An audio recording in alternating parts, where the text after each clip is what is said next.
Ladies and gentlemen, welcome to the Catering Cage. The lights are on, the crowd is roaring, and the industry's toughest questions are stepping into the ring. So strap in, because the bell is about to ring.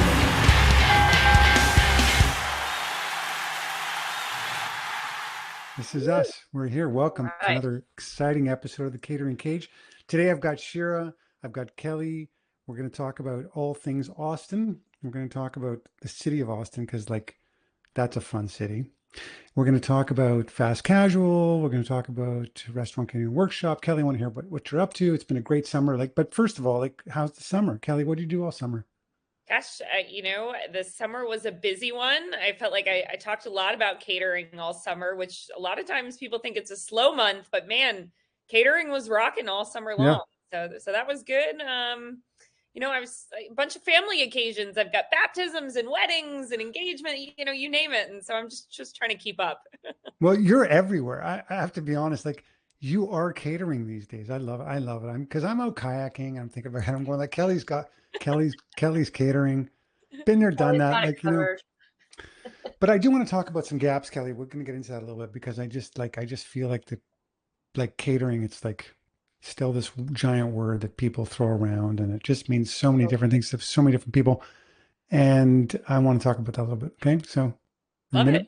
Yeah. Sure. How about you? What's happening all summer? What'd you do? It's been a whirlwind here also. We're crazy busy at Fast Casual, getting ready for the Fast Casual Executive Summit and the Restaurant Catering Workshop. And personally, I took my oldest son to college a couple weeks ago. Yay. My 13-year-old niece moved in, took his room. So I'm raising a daughter now along with my other son. So it's been crazy. And she's savage. She's makes fun of what I wear and what I say. And so it's a lot different than having two boys. So you got a girl in the house now. Well, that's good. I do. It is great. It's great. We go get our nails done. She does some girl stuff with me. Yeah, that's nice. There's a lot of hair flipping going on from the both of us. So. Well, it's great to have you on the show today, guys. I've been listen. What have I been doing? I've been on Cortez Island this summer, enjoying the just supernatural British Columbia, reconnecting chop wood, carry water. Yeah, carry water, chop wood. Chopping wood and carrying water. Yeah, just in nature. It's been so nice. But always catering seeps into my thoughts all the time. So even when I'm up there, there's things coming. And this is a really great time to talk about, Kelly, this market a little bit in terms of what's happening. But before we do that, let's just say this. We got the Restaurant Catering Workshop coming up on, what are the dates? October 7th and 8th in Austin, right after the Fast Casual Executive Summit, which is also in Austin, October 5th through the 7th. So 2 events in one. Okay, so back to back. And this is a riff off of last year, right? Because we kind of resurrected this whole thing last year, which I think was a great success. And Kelly, you're running all the content, I think, in terms of helping to organize people and all that. How's that going? Yeah, I think we've got some really great partners and really great cheerleaders that are wanting to be part of this conference and continue just sort of the education and make it a space where everybody can be learning and growing with and from each other. And so I think not only the sponsors that we have in the room, but also I think some of the speakers that we've got experience coming from all different phases of catering, all different angles of it. And so I'm really excited about just sort of that knowledge share, which I think I'm going to steal that from you. I think you've said that before, but that knowledge share and knowledge exchange that's going to be happening in the room. Yeah. And we learned last year, Kelly, right? There was a wide spectrum of beginners versus experienced brands in the room, and that was some feedback we got from the attendees. So you're addressing that. Are you doing some advanced stuff and some not advanced stuff? What are you thinking? Yeah, I think it's, definitely on the content side of things, tackling it from, sales, marketing, ops. Obviously you've got a great segment in there on the technology piece as well. But I think that we really structure the content so that there are key takeaways. I expect everybody to be running out of ink in their pens or typing away feverishly with the tips and tricks that we have coming, just because it is something where, regardless of what stage you're in, I think that the speakers are going to be able to frame their experience and their tips and tricks in ways that everybody in the room is going to be able to say, okay, I could see how I would apply that in my space. I think the other interesting thing is that we've got, different cuisine types and different types of caterers in the room. So, whether it's a breakfast caterer, or it's somebody that is full service that's doing events, or maybe it's some of those, just drop off and that's all they do. I think we're really going to be able to sort of showcase, how you would take these tips and tricks and apply them in your day to day and apply them to Great. drive revenue. Awesome. And so, Cherryh, so how's it going? And like, how's the event going? This is second year. How are you feeling? I'm feeling really great. I am always like, I'm a numbers person, so I'm always like back there going like, The numbers. how many Okay. people do we have? A home run for us would be over 100 attendees, and we are way ahead where we were last year at this time. We're like 30 Great. people ahead. So, Great. we don't want to ever go over 150 people because we want to keep it at that workshop. But people are excited about it, already booking hotels. Great. We've just a variety of brands. I'm excited because, to your point earlier, there's some smaller brands, medium, larger brands. We have Teriyaki Madness and Cowboy Chicken and Doghouse. And then we have some of the, Costa Vida and bagel brands. So we have some of the larger brands too that aren't huge. We have McAllister's Deli. So there'll be a lot where, no matter where you are in your catering journey, I think you can really dial in with someone. At least one person there will be able to help. I think everybody's going to be able to connect. Great. And how about shout out to our sponsors? We have we have Deliver that as our number one, as our top dog this year. So they were last year too, and we're excited and honored to have them back. And we have our whole lineup, our caters in, and we have just a variety of sponsors back, and we still have a couple sponsorships left. Right. We're filling up pretty much, but we have a couple panels left that we could use a sponsor to moderate a panel if they're interested. But we're rocking and rolling. Kelly has been our content queen, baby, and she's hitting it out of the park. Awesome. Hey, Kelly, before we dive into more content, I wanted to, hey, sure, can we talk about the partnership with CaterLinked and what that's all about, and kind of the idea? And Kelly, I know you're supporting CaterLinked, and Gabriel and Terry have been working really hard. It's been a year now, right? So it's 1 year. I know it was a year. Well, it'd be a year in October that, we did the workshop, and then Gabriel and Terry came up with this idea. And, the way that it's taken form, I mean, we're over 300 members there now, which is super interesting. It's a free community for operators, and, we're seeing traction, not just in restaurants, which is super interesting, I think. So we've actually got like it's crossing into caterers. We're certainly, convenience stores, grocery has started to show up there. And what's interesting is we've got people coming from other parts of the world, which I thought was really cool. Yeah. And so, the idea behind the CaterLinked community is to have a continuing education platform throughout the year, which basically dovetails into this annual workshop that we're doing here. And it'll be interesting. So that's a great partnership, and sure, we're very grateful to you and your team, and for helping to set that up. So I look forward to activating the CaterLinked network. I think to really sort of everybody should be at this workshop. It really should be. And so and then I guess the question is why. And so this is really the conversation, Kelly. I think in terms of like this workshop, there's as we know, the market now is more crowded, certainly on technology, right? There's so many ordering platforms for catering now. And we're seeing this convergence, we're seeing light versions, we see these enterprise versions, like there's all this different stuff, and some of it's working and some of it's not working, and nobody really wants to talk about it. And there's and we're going to be careful in that. Okay. Like I've learned my lesson. I want to try and the conversation around technology is the best practices of it, not any one company. Just sort of what are the standards. And I think it's all shaking out in terms of this consolidation of tech, which is really interesting.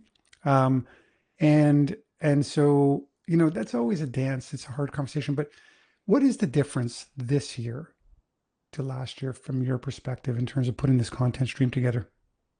Yeah, I think, that when we're looking at the content and what we have and who is going to be in the room, I think it really is about sort of that, recognizing there isn't a one size fits all when it comes to technology and technology is not something that happens overnight when it comes to any process inside of the restaurant. And so the approach that we were really taking on the content this year was, how do we make it so that there are these key takeaways, regardless of what team or department you're sitting in, that you can take something back and immediately implement it from there. Highly focused on, I would say, the education piece of people telling their stories of, whether it's the CEO that's sitting in the room, or it's the actual director of catering that's managing catering sales managers, or it's the catering sales managers that are in the weeds inside of the audience. And so I think this year we were really specific in the way that we were sort of pairing those roles and positions together so that you could find a way to connect the CEO of a company and a catering sales manager, so that even from a leadership standpoint, a catering sales manager knows what to ask for from that CEO, and that CEO knows how to better support that catering sales manager that's sitting inside of the office. And I think when we're talking about some of the gaps that are in the industry right now, the sheer just management of catering, regardless of any of those things, and how do we work together collectively as an entire corporate team, is something that I think I personally love to focus on, because I am the first one to say that catering sales manager, that's one of the toughest jobs in the industry, right?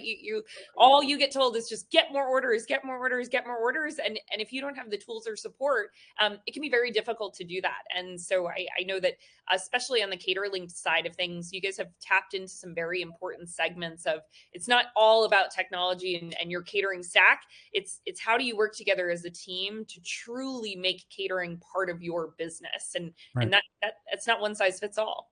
Right, strategic alignment is the thing, and well, I love it, because you're talking about creating engagement between the C-suite and the people doing the work, and every maybe not every, but many organizations I go into, it's still disconnected. There's still there's always a catering champion, a hero in there, right? You know them, right? Yeah.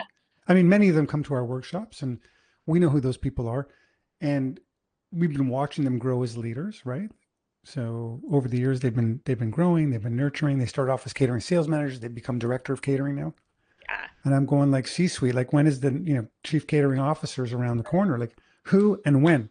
Chipotle is doing their thing. Everyone's doing catering. Sales are soft in all channels. Let's face it, right? So, catering is catering. It always surfaces up, and I find it amazing. Just now watching, sort of people really get this idea that, the average order sizes are $420. How many takeout orders do you need for that, right? That's some of the subtleties. But the thing is, when you're taking orders at $420 a crack on average, and you've got 7 of those tomorrow. Okay. Yeah. Right. Different and different business. You said it, Kelly. I didn't say it, you said it. And I'll tell you, not only different business, but competing for resources within your existing operation. Yeah. How many, let's call it 420 time. I don't know, 420 is easy caters numbers. Let's say average, let's call it 10 orders. Just, so that's 4,200 a day. How many back-to-back $4,200 days do you have to have, okay, before somebody says, wait a minute, guys, this is half our business. Where's my chief catering officer? How many of those? Yeah. I mean, I think it, and it depends, right? Depends on the size of the organization, depends on, but when you're looking at those types of numbers, I mean, think that some restaurants don't even do that with their regular business, right? I know. But those restaurants will have a CEO or a COO. And so looking at it from a catering perspective, it's if you take the time to internalize that this is a growth channel for your business, and you see that and you want that, and you recognize the many benefits, that's when you have to start doubling down and investing in that, because otherwise it's sloppy, it feels really hard, it becomes tasking on operations. And so, gosh, I mean, I would hope you get 2 days like that and suddenly you say, wait a minute, this is an important thing that I should be looking at. Right. But I mean, I'm talking to some operators where catering is coming up on 25% of their sales. And there's 25, and it's room to go, and there's room to go. Yeah. So it's super, so, and then I get brands who call me, Erle, we just want to get to 6%. And I'm going, okay, well, that's good. 200 locations. But, here's some people in your space that are doing 25 and they're going like, what do you mean 25? I'm going like, they've been at it for longer. It's in the DNA. It's deep in the culture. They've been investing for decades, right? And now the payoff is so great for them because in this environment, as we're all learning, that catering is just such a core, it's core to the strategy now of restaurants for sure. But I think all food service operators, Yeah. I think so. it's got to be similar, Cherryh, and you probably see this in just sort of that fast casual space, but it's almost like the tipping point of when does opening a restaurant not become so difficult, right? Like when you've got, okay, you're growing and you're at 5 units and 6 units, and then suddenly you get to that 15 to 20 units, and you sort of flip the scale. I feel like catering is probably similar to that, right? When you're at that sort of 5-6% mark, even lower than that, it's still kind of an afterthought. You're struggling. Those $4,000 days, they're very difficult, and the whole team struggles. Yeah. But then as soon as you hit that breaking point where it's like, okay, wait a minute, this is consistent revenue for us. Like we're growing. I think it starts to get easier as you see that number grow and become more consistent and more an important part of the business. Yeah, I think that especially right now in the fast casual industry, the brands that are taking the time and adding catering from the beginning, even maybe not waiting until they have 10, maybe it's even 2 or 3. We were just on my last podcast, Fast Casual Nation, with the CEO of Lime Fresh with Patrick, and they have 10, I think he said. But he's got a direct, 2 dedicated catering people, one in the Orlando area and one in the Miami area. And they only have 10, but they're doing a huge amount of catering. He was like, when I asked him about catering, he was like, oh my gosh, it is just exploding. And so they might not have the chief catering officer yet, but it's headed in that direction. And so I think a lot of these other up and coming smaller brands are seeing that if they want to get to that unit that has 20 or 30 or 40, they're going to have to invest in catering. And it's an easier way. It's just a revenue stream that it's leaving money on the table when you're not doing it. So I feel like all these brands that I've been interviewing lately, it's catering is, third party and catering are their big pushes right now. Yeah. Well, Patrick's been at it forever. I mean, he's been at, that's why his numbers are so good. But, you should tell him Erle said, hey, Patrick, you should change the name to like Lime Fresh and Catering Company. Try that. It might work. It might work. All of a sudden. He's really pushing it hard. He said, catering is what they're focused on right now. Yeah, all of a sudden a 20% lift on sales just by putting the word catering in your name. I mean, can you imagine? I mean, yeah, really? That's a very difficult thing for restaurants to get in their minds, Well, they're a 21-year-old brand, right? And so he's probably thinking, oh, I don't want to do the Cracker Barrel thing. I know, but it's like, the world has changed, it's like it's changing so rapidly. I mean, I think the convergence between all food service operators is, sales are so thin and in each individual channel on their own that you have to go for all the channels to make anything work today. Yeah. And, and then you've got this hybrid operation between what are, first party transactions in these channels, versus these third party partnerships. Where do you make your money is the question. I think that, the jury's not out on that yet. Like nobody really, we're still trying to understand, like, what is the right mix for an operation, right? Yeah. Like last week, we just reported on Chipotle launching their, I guess it's kind of baby catering, for 4 to 6 people. And I thought, well, haven't they already been doing their make their own burrito bowls?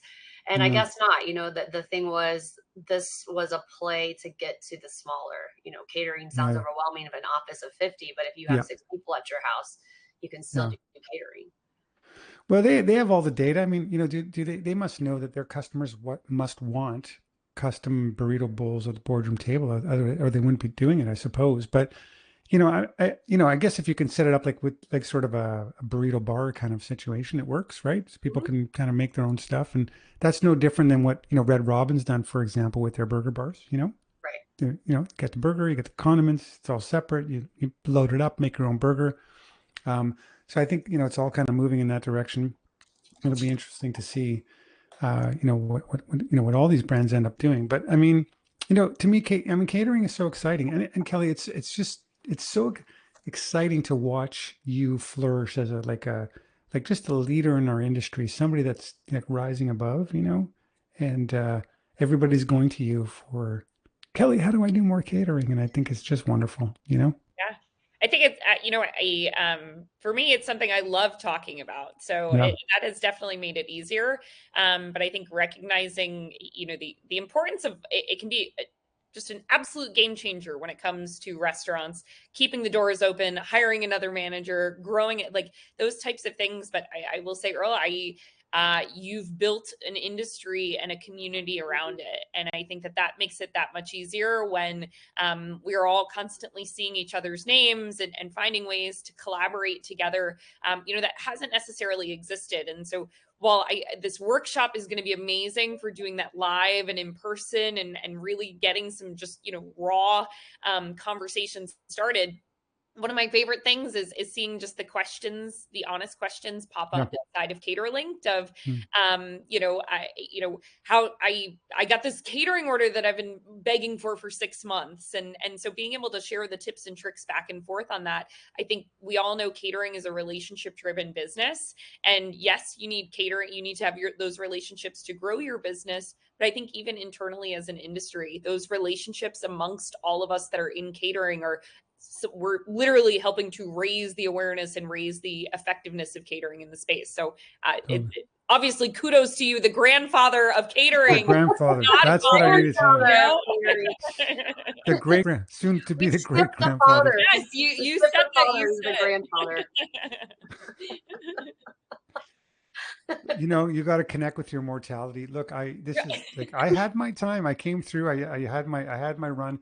I'm very honored just to continue to be included. And I would say, this industry is blown up. I mean, I wrote the book. I did all that. I was very early thinking in the space, of course. Everyone was thinking different. We were thinking differently, and that was a great journey. But I mean, it's so much. It's way surpassed anything. I'm just one guy, and there's so many people that are now advanced their thinking and just through experiencing and doing and over the years investing. And so and that's often and that's what would I call that? That's like a mixed emotion, really, because it's kind of like, okay, well, sometimes it's a love-hate thing for me. I love it, and sometimes I go what am I doing? I hate it. I've just been doing this for I don't want to get another plane, go to another conference. But but the truth is I do, but I'm trying to think what for, why? And what I'm trying to do is trying to go, okay, where is this thing going next? I'm trying to spend my time there. Because, there's so many people out there and amazing leaders like you, Kelly, who, you guys can do the how-to circles around me. It's just I don't know how to anymore. What do I know? 1996. You still know. 1996 is a long time ago. I don't even think some of you were born yet, but maybe you were. I don't know, but no, you weren't. I was just getting my driver's license. Yeah, exactly. Okay, so here we are. So we've got this CaterLinked thing going. We've got this workshop happening, and if you have to put a vision out there, I mean, what I would love to see, Kelly, and this is a great thing to concentrate on. Sure, maybe we can talk more about this. Is there needs to be more C-level engagement, because I always see year after year after year, it's always the catering heroes and heroines that are there, and they're towing the line for these brands that have hundreds of locations. They have very small and lean teams, as you know, right? They're competing for resources in these organizations constantly. And it's never enough, never enough. And so I think it would be really interesting to create a track in this process. And maybe this is a next year thing as opposed to a this year thing. But I really want to focus on how do you get C-level engagement within the context of catering and bring those cohorts together and get them talking about their businesses together.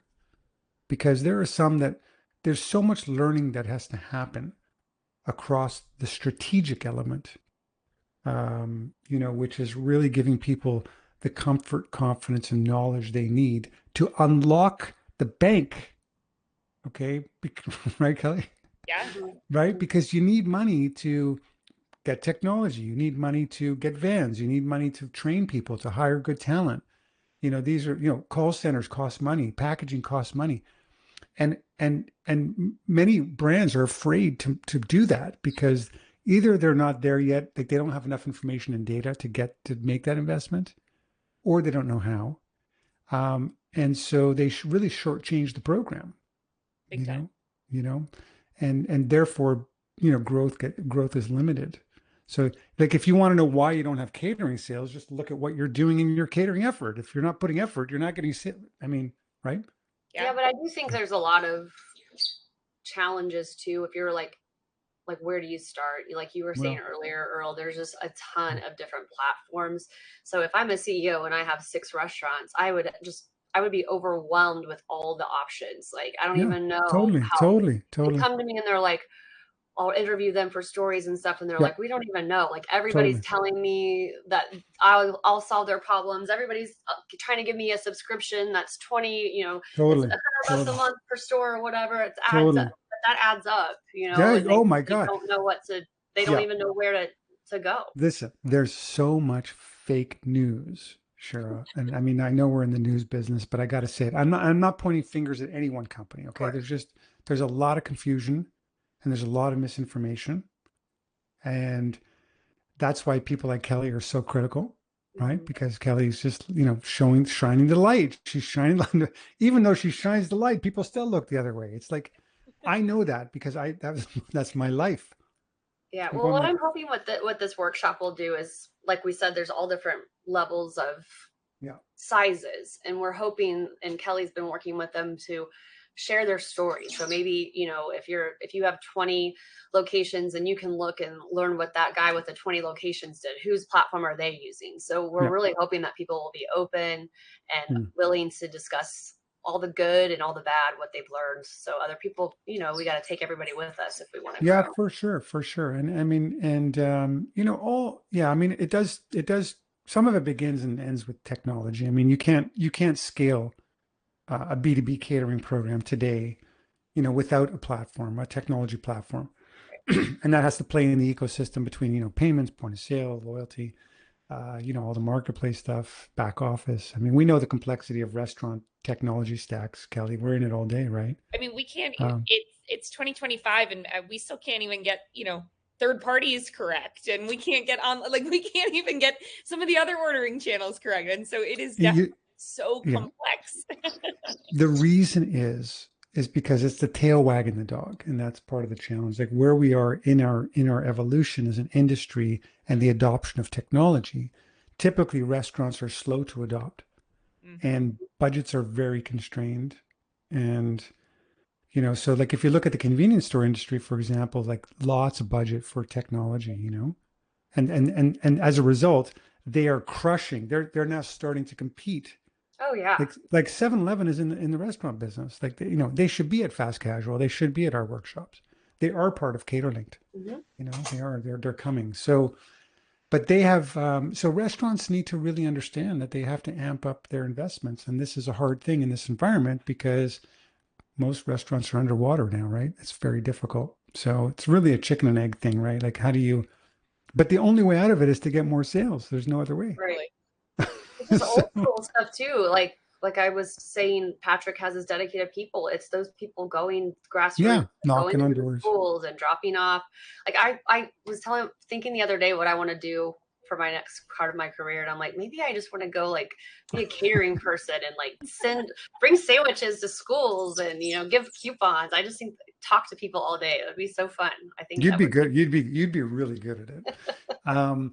But it is that, sure. And like, so the question is, why is it that? And I think, and this is like what you just said is so subtle and so important because um, every operator, I don't care if you're like one unit or you're part of a franchise system and you have 6 or 10 units, or maybe you own, your own brand, or maybe you're a franchisor, um, the whole thing is about getting back into the community. That's the whole thing, It's the right, whole Kelly? relationship thing. Right? Like everything is. Totally. So yeah, exactly. So going local is the way to get more catering sales, right? Totally.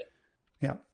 And so that's why um people like Patrick who are doing it right, who are they have first party effort.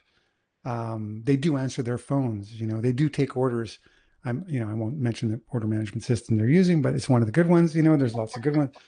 There's a few out there. So they're using that, and they have been for a long time. So he invested in infrastructure many years ago, and now in this environment, it's paying off because it's just he's made the investment. So great model, and something we should get Patrick to get up there and tell his story. Will he do that? I don't know. I mentioned it Yeah. to him today, right off the end of the Yeah. podcast. So, I told him I'd send him some info. So Yeah. I'm always twisting people's arms to try to get them on stage. Totally. So Kelly, let's dovetail a little bit into sort of the program for the day. So what are we covering? What happens like first night? Oh yeah, we'll get there. It's going to be so fun. We're going to have what are we going to do? Yeah. First night, we have our just sort of opening session. Cherryh and I are going to kick it off. I have got a great presentation queuing up with Christian from that Deliver That team. And Great. so I think that will, as the kids say, get the people going. So I feel really good about that. And that's to set the stage for you to come on and talk about catering technology. Well, that night? Am I doing it that night? Yeah. Oh, I thought, it's that night. Okay. Yeah. So, okay, well, that'll be fun. So, With right. Monkey So, Media, with your friends at Monkey Media, we'll be doing that with you, Erle. yeah, with Courtney and Darren. So Yep. that's going to be fun. And I actually warned them. I said, listen, guys, you're on the hot seat here. This is not like, we're going to be asking a lot of questions. Yeah. Well, a lot of questions. I mean, that company's been through a lot, like what's different, now, and why should, give them a chance to really kind of explain themselves, which I think needs to happen because maybe clear up some confusion and whatever, they've got their own dream now, and that's great. Okay, so we're doing that night one, and then what do we do? We drink, or no? Drinking is the next. Oh, absolutely. Oh, We've got a party in the works. Oh, so you do? Okay. Austin, and I think Cherryh, you mentioned this. Maybe Austin is definitely one of my favorite cities. It's one of mine too. I mean, No shortage Austin Weird, it's great. Also, Austin City Limits is going on during this Is it week. really? Yeah. So if people want to get there early before the Fast Casual Executive Summit, they will be I know Chapel Roan's playing there one night. I'm trying to get tickets to that. You just come to the conference. Yeah, I'm like, she can keynote too. Yeah. It'll be great. Yeah. So it's What does she know about catering? Probably something. I'm sure the Pink Pony Club's got catering. They might. Mm-hmm. Yeah, they have catering in the back end of their tour. They had a Pink Pony Club pop up in LA several months ago. Did pretty well from what I hear. Everybody can cater. Yeah, exactly. So do we have any, are you going to be wrestling out there? No wrestling this time. But what's different about how about this riding year, bulls? Well, we are going to ride bulls at the Fast Casual Summit the day before, so you'll have to come in early. And of course, we're giving our operator friends deals if they want to come to both. Hit me up, share a seat at Networld Media Group. I'll get you a discount, of course, so you can attend both. Because we know that these are expensive, an investment, but this is going to be some information that I think you guys will really enjoy. But what's different about this year is we are having our opening keynotes and our reception at the hotel the same hotel that we have the Fast Casual Executive Summit. But then the next morning, we're moving to El Arroyo, which is the Mexican restaurant in Austin known as the funny sign place. So the place where people are always taking their pictures in front of, we're going to have it there all day. And so we're excited about that because it's going to feel like we'll be in a restaurant, in an event space, and they're going to cater it. And it's just going to make it, I feel, it's just going to be more of a workshop feel and intimate and really people connecting. And, they're going to hook us up with some margaritas and it's going to be great. Great. So topically, Kelly, what are we talking about? What do you see? What's the agenda? Yeah. So the next day, we are kicking it off with talking about third-party marketplaces and how do you truly maximize them and get them to work with you instead of trying to work against them. Definitely, I think such an important topic, especially when we're talking about, percentage of catering sales. And some people say, yeah, I've got, 10% of, catering sales, but 10% is coming through a third party marketplace. That's a dangerous number. And so I'm really excited about that session. And then we're going to sort of dovetail that into the CRM side of things, managing your database, managing your customers, and how do you sort of stay engaged with them, so that, those are some of those easy catering sales, right? Just staying present and visible with them. How do you build that regardless of what your technology is? How do you build out that customer journey so catering is always top of mind? We have Michael from Caters in to talk about that, and we'll have a couple operators on that as well. Beautiful. So, Great. And anything else you want to share before we? Then we're hitting it all. We go marketing, how do you, just from a marketing perspective, how do you make sure that marketing, catering is part of every marketing conversation? Yep. Talking about the sales side of things, how do you truly use, go out there and get that business from a sales perspective? What are those easy wins? How do you maximize your time and replicate yourself as a salesperson? And then probably one of the most important things is the operations side of things. And how do you truly scale within your four walls? How do you get operator buy-in? How do you make sure every order is going out accurately and on time and all of that sort of good stuff? And obviously dabbling in, we've got some experts up there, best practices. And then we get to really end the day with our top 30, catering award winners. We've got a parade with them, as well as asking the experts. So, going back to that true community engagement and being able to ask the questions and get those answers. I'm excited to have just, people that are ready to open up and share their expertise, what helped get them there and what's keeping them there. So that should be a really fun one. A packed agenda, very exciting. And, I'm so glad you're doing it this year, Kelly. You've done a great job. Thank you. As usual, you've done a great job. Excited to see you guys. We appreciate your support, Erle and Kelly. You've just done an amazing job with the content. So we're very honored to have you on the team this year. Yeah, awesome. And I think and it's a collaboration. I think the rotation is good, and if I can contribute a little bit. So okay. So I'm gonna let you guys go for today. But I just to recap today. We're focused on community. We're focused on education and training. The partnership between Networld and CaterLinked. CaterLinked is a continuing education process. Networld has the Restaurant Catering Workshop is the annual workshop. And Kelly, you've been incredibly generous in sharing, strategies and content with both of those, and you're doing all the content this year, which is great. And we're going to cover everything in catering as it relates to B2B channel. I think, we're focused on restaurants, but it also applies elsewhere. And it's everything from, technology platforms, sales, marketing, operations, best practices, all of that stuff.